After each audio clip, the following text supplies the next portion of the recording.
Recently, I have started to get really into wildlife photography, and for any other photographers out there who have experimented with wildlife photography, you know that it is probably one of the most expensive types of photography to get into. You know, you start thinking about getting cameras with amazing autofocus, and then you start looking at lenses, and you can have wildlife lenses that cost thousands, sometimes $10,000 to $15,000, and it seems so overwhelming and so out of reach. But I was curious, can you still get good wildlife photos with a really cheap setup? So I'm using this Canon 50D. I made a review of this a few weeks ago, and I found it to be a pretty reasonable camera that you can find used for like 60 or 70 bucks. And so I want to use this camera, see if it can work well enough to get some simple wildlife photography. I'm going to start with having this Tamron 70 to 300 VC lens on it. This is just kind of a pretty budget zoom lens. You can find this for about 200 or 300 bucks, and you get good 300 millimeter reach on an APS-C camera, which is going to give you more like 500 something millimeters. And you have built-in image stabilization, so you can get smoother photos at slower shutter speeds. And this is just kind of to show you what it would look like to have a budget lens on this. You could also look at the Canon 70 to 300 lens, as well as I think that the Canon 55 to 250 STM lens is a very reasonable price. And this will just give you a good idea of, if you're starting out with a very basic setup, what kind of wildlife photos can you get. And then later on this video, I will switch over to a Canon 400 millimeter 5.6. That is an L series prime lens, so you can get an idea of what it looks like to still keep a cheap camera, but how the photos would improve by just upgrading to a higher quality lens. So I'm here in my local park. It is a little bit of kind of an overcast, rainy day, which is not ideal for wildlife photography. Ideally, you'd want to get that nice golden hour, sunrise, sunset to get the best photos. However, on a day like this, I'm at a local park that is usually full of runners and people walking their dogs, and on a day like today, it's pretty empty. So it is kind of fun to come out on a day like this where you're not competing with a bunch of people, and it can be a little awkward to carry your camera around taking photos whenever there's a bunch of people around. It can be a little awkward. So I would say that, yeah, conditions are not ideal for the best photos, but this is a great opportunity to just get out there and experience wildlife. So I'm kind of in this field right now that I've seen a lot of really pretty butterflies flying through. So I'm going to try and get a couple photos of some butterflies, and then make my way around to the pond where there's quite a few ducks, maybe some geese, lots of squirrels, you know, basic local park kinds of things. Nothing super interesting, but it'll give me an idea of how the 50D performs in kind of a basic, simple wildlife setup. So let's go try and get some photos. Okay, there is a massive butterfly that's hanging out right in front of me. So I'm gonna start with the 70 to 300 and try and get a couple photos with it and see how they turn out.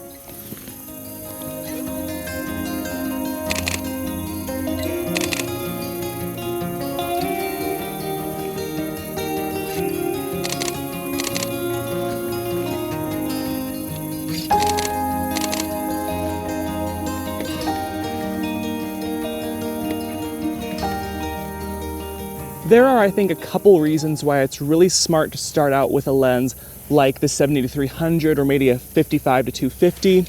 And the first big reason is that it's small and it's lightweight. So if you're just exploring wildlife photography, it can be pretty annoying having to carry around heavy gear. A lens like this is not too bad to carry around with you. It's pretty easy to use. And also you've got a good zoom range. You can go from 70 to 300, which on an APS-C camera is much closer to like, I think 120 something to like 500 millimeters. You got a good range, so you can zoom out, find a bird, find something, and then zoom in closer to really get more details on it. Additionally, it doesn't draw much of attention to itself. A big telephoto lens that's, you know, big and bulky and that kind of thing might draw attention to you, might make people more notice you whenever you're taking photos. And also another thing that I think is really underrated about a lens like this is that often these small and light lenses have a really good image stabilization. So I'm using this 70 to 300 lens, and if I'm full out at 300 millimeters, in my viewfinder, it looks completely still, completely like nothing is moving, locking on to the subject, and that's great for, you can shoot at slower shutter speeds.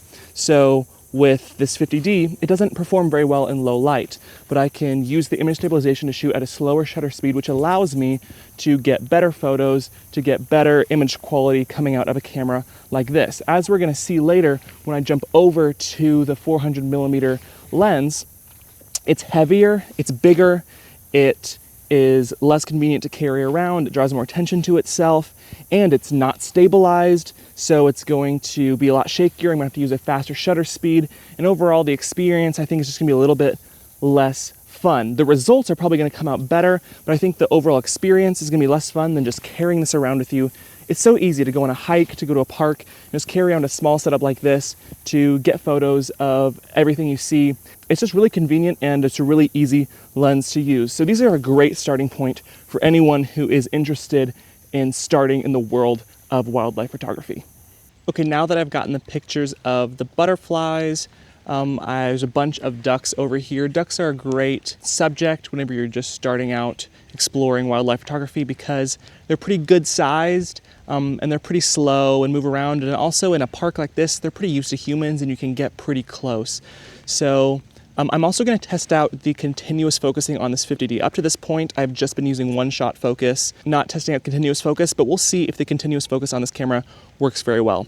I will be only using the center point autofocus, only the center autofocus point, because I find in older DSLRs like this, you're only going to really get reliable autofocus from that center point, and I wouldn't really venture into those other points. This only has a 9-point autofocus system, and those other 8 points, honestly, don't even think I'm going to use them because I know I can trust the center point more than those other ones.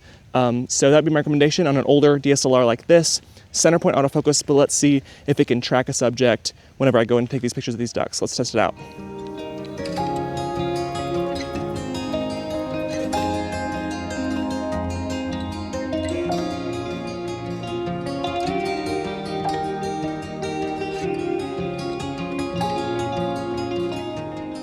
Well, after testing out shooting a couple of these flying ducks, I found that the autofocus kept up reasonably well. Of course, it wasn't amazing, but I didn't find that it was hunting too much. Again, the good thing about ducks is they're pretty big and they don't move too quickly, so it's pretty easy to track them through the air, but I felt like it was performing pretty well. If you wanted a camera that would do even better at tracking moving subjects, I'd highly recommend spending a little bit more money than the 50D and getting something like the Canon 70. That is going to have a much better autofocusing system, probably relatively similar image quality, a little bit better, it's a little bit newer, has a little bit more resolution, but I think the biggest difference you'd get from jumping up to something like the 70 is some improvements in the autofocus, specifically autofocus tracking and kind of tracking moving subjects with the autofocus. You're going to get better luck out of the 70. But that was using the 70-300, so let's switch over to the 400mm 5.6 and do a couple more tests, tracking some more subjects, and see how it performs with a more professional lens. Let's try this out.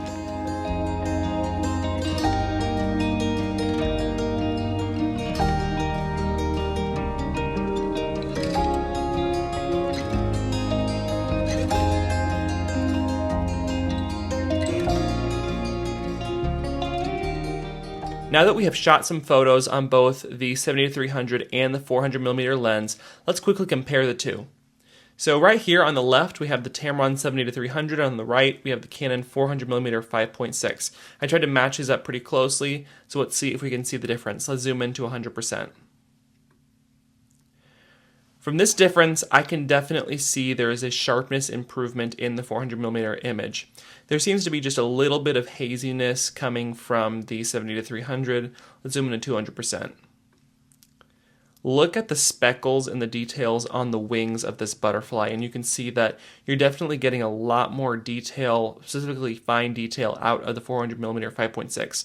Keep in mind that both of these images are shot wide open at f5.6. And you definitely have a lot more detail coming out of the 400mm image.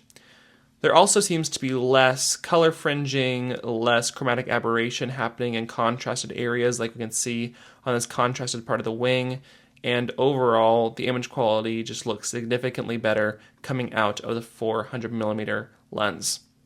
Let's try a different picture.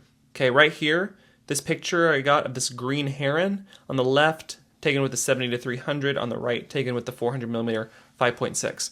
Now keep in mind that I actually was able to get a little bit closer with the 400mm lens, because in this case I wasn't able to actually move any closer, so the extra reach of the 400mm lens meant I was able to get a little closer. You'll be able to see that when I zoom in. So if we go into 100%, again, there's a significant sharpness detail and contrast improvement in the 400mm image. Let's zoom into 200%.